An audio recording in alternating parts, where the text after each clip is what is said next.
Hi friends, I'm Sarah Gould-Waslohn, and today we are going to talk about the neck and different ways to release and relieve neck tension or neck pain. If you have a herniation in your discs, your cervical discs of your neck, or any damage to those discs, I would consult a doctor before proceeding. Some of these stretches are going to be too extreme and could cause more damage in that case. So if there's no structural damage to your neck, and it's just muscular soreness, discomfort, pain, then these stretches could potentially really be beneficial. Regardless, even if you have some of that herniation, the explanation might be useful for you to hear just a little bit of the anatomy of the neck and sometimes why we get the pain that we get. So I want to start off with that anatomy lesson. So kind of turning to the side here, just to kind of show you where a lot of our neck pain tends to originate from.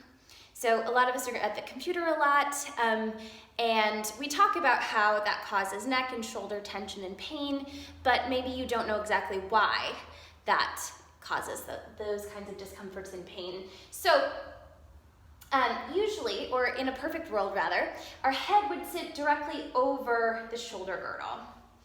And we wouldn't have the shoulders rounded forward, but they would be actually a little bit back. So this would be ideal placement. A lot of us, because all of our information is in front of us, our heads tend to slowly travel forward. And the vertebrae, our bodies are very adaptable, and so they will shift. And the more often we're in this position, our bodies will shift to kind of try to accommodate this. And then because our bodies are trying not to let our heads fall down, we get this extreme extension at the very topmost of the cervical vertebrae. So you have 7 cervical vertebrae. If you reach back and find that pretty big, you can drop your head down here, find that big protruding bump right at the back where the top of your back is. And that is T1, and that's the first thoracic vertebrae. So all the vertebrae up on top of that are your cervical, your neck vertebrae. So kind of from that point upward, you have 7 of them, and the top 2 are kind of special because, of course, they connect your spine up into your skull. So they're called the atlas and the axis, and they look very different than the other vertebrae, and they have a little bit different actions and movements, and they're shaped differently, so they're pretty special. So the movement of the forward head is actually mostly a lateral translation. So it's not that the spine is bending forward, but in fact that the vertebrae are all shifted slightly forward, and then the very top 2, the atlas and axis, will go into an extreme extension so that our eyes can stay level. And we can see from this position how that would create some of the tension, and I can already feel a lot of tension down my back from my upper and mid back. Because what's happening is the muscles that line the spine, and they do go all the way up into the skull, they kind of line down the spine on either side. Those are our erector spinae. And so when the head travels forward, and we know our head is heavy, right? We've heard things like our head is 8 pounds. So when it travels forward off of the center of the spine, those muscles in the back have to clench, they have to grip so that your head doesn't drop, right? So those are working overtime, right? So they're gripping and they're holding for a long time, and that's gonna cause a lot of the tension. And I'm gonna bring myself out of that. So we could simply start with I like to hold on to my chest or my collarbones just so that I keep that stable, so I'm not moving my body, I'm just moving my neck, okay? So if you notice that you're in that forward head, you could start to pull the skull backward, trying not to extend, so we don't want to shorten those vertebrae in the back, but we actually want to kind of open the vertebrae in the back as we pull back. So So a little bit more anatomy. If you find kind of the base of your, or the back of your head with one hand, so finding the back of the skull, and you kind of find where it pokes out the most, so pokes out backward, kind of the apex there. And then just below that, you'll notice quite a big drop off. And that is your occiput. So the occipital notch, which is that drop off, it's that indentation. And it becomes soft there, so if you kind of push in, you'll feel, and that's actually where your the erector spinae that feed up into the skull, they go all the way up there. So they go, we're starting to feel actual muscle and some of the neck vertebrae. So that's where your skull and your neck meet. So it's actually pretty high. And so you actually want to think of that place here opening or creating more space. So as you pull the head back, we're also kind of drawing the chin down so that the back, the occiput, can open and have more space. So that's one way to think of it, and that's one way just to get you into a position. But likely there's some tension, some pain from those muscles overworking. So what we want to do is actually strengthen the front of the neck so that the back of the neck doesn't need to work so hard. But likely the front of our neck is really weak because we don't use it, because our head is forward. It doesn't get the chance to engage by pulling back and down with the chin. So the first exercise, really simple, and even if you do have some damage to the cervical vertebrae, you could do this exercise. It's fairly safe for everybody to do. So really simple. I want you to make sure that you're not already starting in that forward head. So try to position your head mostly over the shoulder girdle. And then you're gonna bring one hand to your forehead, press your hand into your forehead and press your forehead into your hand. And you can push quite a bit. Try to make sure that your head is not turning, that it's not rotating in either direction, that it's kind of straight ahead. And you're gonna push and hold for about 30 seconds. And what you should feel is some tension at the front of the neck. You could even use your other hand to kind of feel around, and you can feel all those muscles. There's some bigger muscles we can feel that are engaged, and then there's actually smaller muscles, teeny tiny, the scalenes that are working here. And those are like the abdominals of our neck. So those are gonna help bring our head back into position and support the weight of the head from the front. Okay, we've got about 10 more seconds, keep pushing. We get a little bit of bicep workout too. 4 and 3, 2, 1, and then just release. And maybe just really gently turn the head side to side just to release any unnecessary tension, maybe a little bob up and down. And then I'm gonna switch hands just to make sure that both of my arms get work. Got a little spot on my forehead now. So making sure that the head is mostly over the shoulder girdle. We're gonna draw the chin down ever so slightly. Press your head into your hand into your head, and then just keep pressing for about 30 seconds. So this is a good way to strengthen the front of the neck. And then the back of the neck will get the signal that they don't need to work so hard. It's also gonna help bring our head and neck back into the correct alignment. So this is a great exercise to help release that tension and bring our head and neck back into alignment. Let's do about 10 more seconds according to my internal clock. Keeping that chin slightly down. 4, 3, 2, 1, and release. And maybe roll the shoulders, or you can turn the head a little bit, whatever feels good for you here. Okay, so if you have a roller, let's use the roller for the next exercise. Okay, what I have is a soft foam roller. So I'm not gonna get as much massage out of this. If you have a harder roller, you'll get a bit more massage out of your neck from this. So you're gonna lie yourself lengthwise onto the roller. So you're gonna sit at one end, carefully recline onto your back, okay? And we wanna get that occipital notch right on the edge of the roller. So you're gonna scoot back so that the roller, the edge of the roller, is just at that space where your neck and your skull meet. And so we're gonna use the weight of our head here. Your arms and legs can be wherever is comfortable.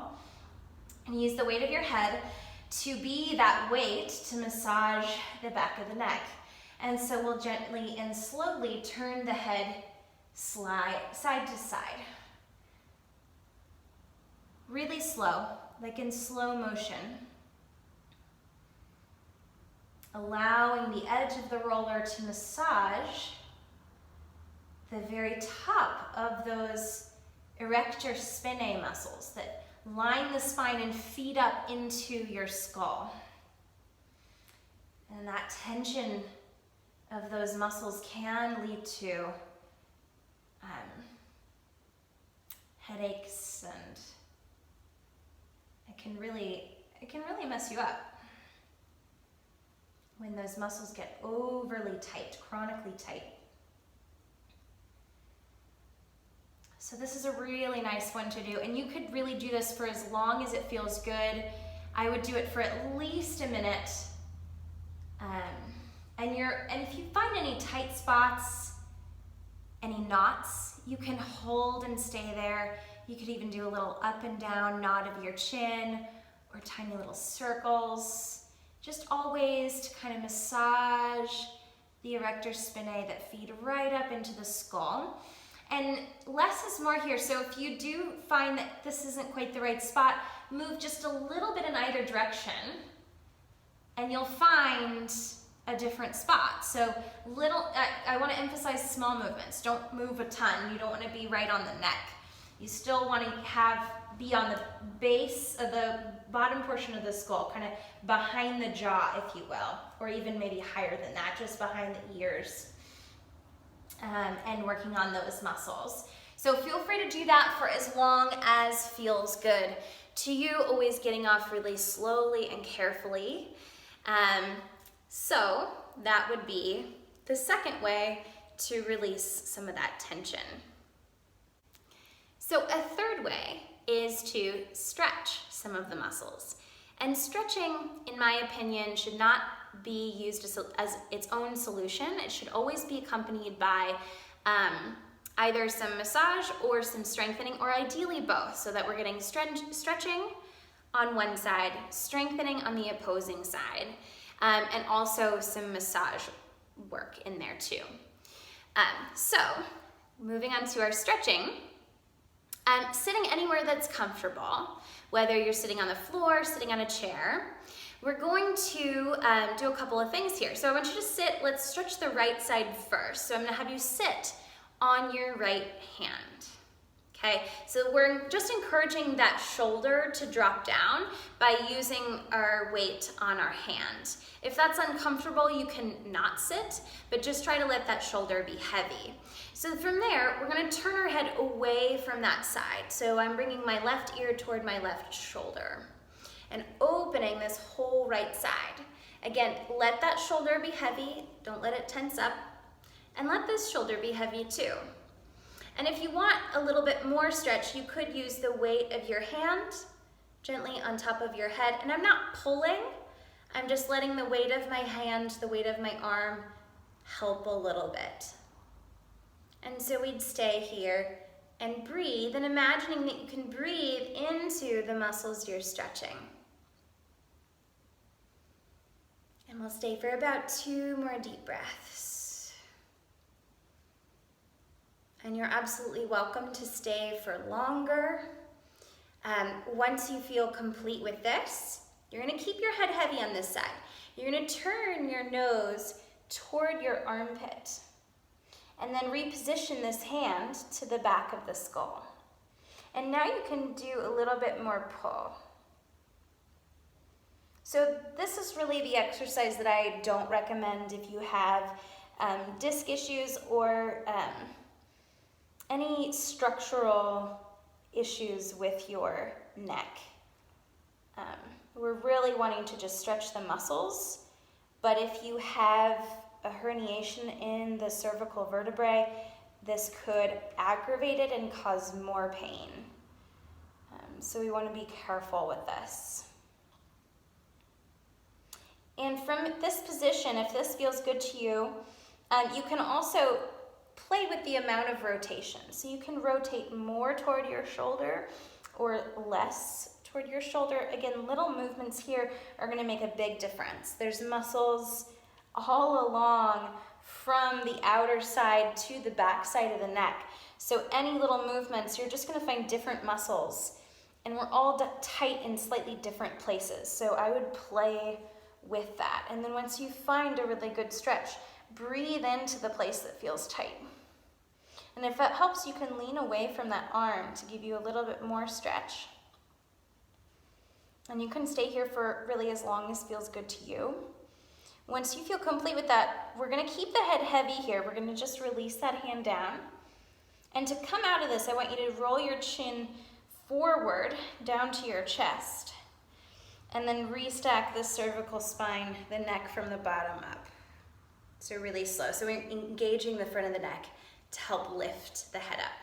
And then we'll just switch. So sitting on your other hand, sitting on my left hand now, letting the shoulders be really heavy, and then let's tip the head over to that side. So I'm now stretching the left side of the neck, just using gravity here. If you want a little bit more, you could use your hand on top of your head. Again, not pulling here, we just want to add a little bit of weight. And taking some deep breaths, making sure that neither shoulder is lifted. See if you can release any of that tension. Tall through the spine, so we want to think actually we're lifting the rib cage away from the pelvis. And we'll take just one more deep breath. You're welcome to stay for longer. You can definitely pause the video or come back to this at a later time and do it for longer. Otherwise, once you're complete with that, you're going to turn your nose down toward your armpit or toward your hip, kind of nuzzling your nose into your armpit. Transfer your hand to the back of your skull. And here we get a little bit more of that erector spinae stretch, depending on how much or how little you rotate. So you can kind of play with that rotation really softly, really gently to find a stretch for you. Breathing into the places that feel tight.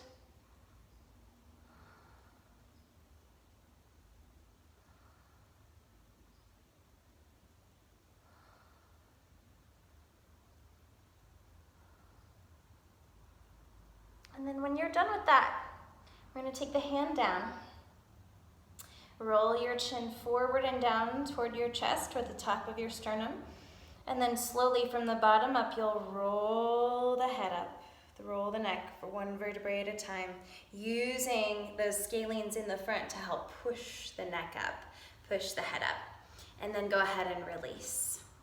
Okay, and our final exercise is going to be down on the floor, or you could do this against a wall. So once you're down on a flat surface, or again, you could be against a wall, you could stand against a wall with your feet a little bit in front of you, so that works too. So either using the floor as your flat surface or using a wall. We want 3 major points against that surface. So that's going to be the back of your pelvis, the back of your rib cage, so as much of the rib cage as you can get against the surface, and then the back of your skull. Okay, so we want those 3 points as much against the wall as possible. Your arms can be wherever. I'm going to hold on just so that you can see my rib cage a little bit more clearly against the floor here. Okay, I'm also going to think about pressing my sternum back into the back of my rib cage so that I'm getting even more of the rib cage against that surface. So I'm really kind of trying to press both the top of the rib cage and the bottom of the rib cage against the floor. So that's really hard to do depending on how much kyphosis you might have. But try and get as much of it against the floor without letting that pelvis come off. So that's hard to do, and without letting the head come off. So we've got all those points. Pelvis, as much of your rib cage as you can, and the back of your skull. So this is going to be nice and small. We're going to draw the chin down toward the throat as far as it can go without letting your head leave that surface. So you'll get that lovely triple, quadruple chin. And then relax that. And again, drawing the chin to the throat and releasing. So again, we're strengthening the scalenes here, chin to throat, and then release. Keep the jaw closed so that you're not just opening the mouth to do that, but actually moving the skull. And what we want to feel is that the back of the neck is lengthening as the front of the neck is shortening. And that's how we're going to get that work of the scalenes. Again, they're like the abdominals of the neck. Try and make sure that the ribs don't pop up as you draw your chin down. So it's like just little slow repetitions here. Drawing the chin to the throat and then releasing. Trying to keep most of your rib cage against the floor, against the surface, whether it's the wall or the floor. And now rather than leading from the chin, let's think if we can lead from the back of the skull to achieve the same movement. So can you simply lengthen the back of your neck, which will in turn shorten the front of the neck, and then release. Lengthen from the back of the neck. So I'm thinking of sliding that occiput backward, or if you're standing against a wall, you would think of sliding it up the wall. I'm thinking of sliding that occiput back. And we should achieve the same or very similar movement. And then we can hold the next one. Keep lengthening the back of the neck, shortening the front, keeping the jaw closed, and push as much of your rib cage against the floor as you can. We stay and breathe about 30 seconds. Try and relax any unnecessary tension from those erector spinae that line your spine. Can you find a little bit more from the neck? More length in the back, more shortening in the front. Breathing normally. And then release. Okay, and you can do that as many times as you like to. It's going to be a nice strengthening for the front of the neck. And if you're curious if those muscles are actually working, you can do it again and then feel. Get your fingers in there, kind of feel around really gently, and you'll feel there's quite a bit of tension there, which you might not be able to sense without actually touching it. So you might not be able to feel that they're working, but they're working. And then the stronger they get, the more you'll be able to sense that a little bit more. And we're going to do one more thing here just to kind of release the neck. This is definitely appropriate for those who might have some structural issues. So this has to be done on the floor. So if you can get on the floor and get up again on your own, I recommend doing this on the floor. So we'll just go from here. We want the head to be as heavy as possible. And I want you to think of your head like a bowl, and a bowl of sand, wet sand. So there's a sense of the skull sinking down into the floor. Arms and legs can be wherever is comfortable. And what's important here is that the head remains really heavy. And we're going to really slowly tip the bowl over to the right, sloshing slowly some of that wet sand over to the right side of the bowl, almost tipping it out, and then coming back with that wet sand. So slow is the name of the game, heavy is important. And then we tip it over to the left. Heavy, heavy, heavy, really slow. Almost not using any muscles to do this. Just moving the bones and roll back to the center. And do that a few times, really slowly, side to side. Could you not use any muscle? And notice that I'm not picking up my head to turn it. And I'm not really going very far.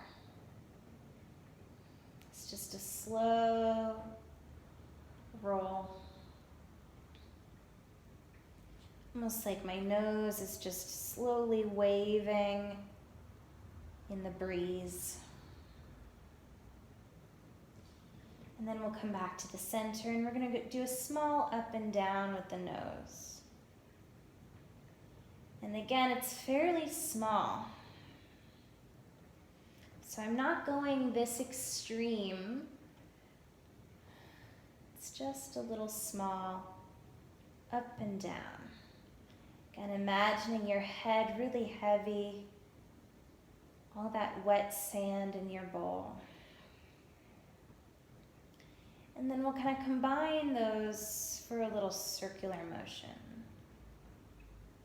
And rather than having our nose go back, I want you to draw the nose down a bit more. So we're moving through that position that strengthens the front of the neck. And then see if you can go even smaller. See if you can move the bones without using any muscles.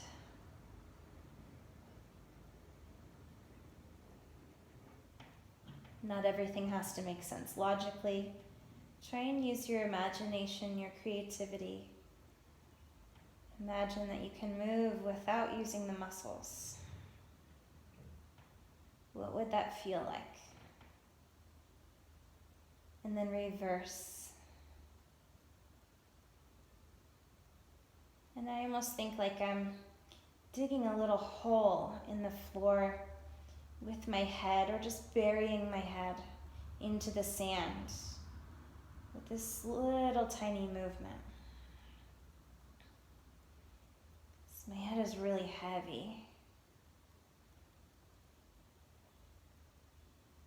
And so again, we're keeping the back of the neck long so that it's getting a bit of a stretch.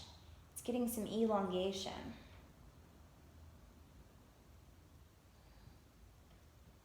It's getting that release of tension. And then again, we'll go side to side. Really heavy. Could you move it without any muscles? Just a slow rolling of the bones, and go in slow motion. Just using the weight of the head to move.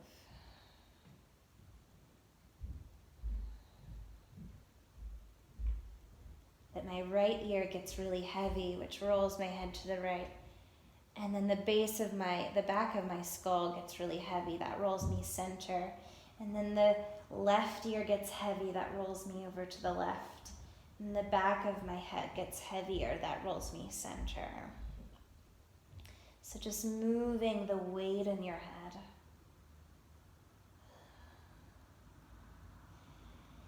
And I would stay there for a few more breaths.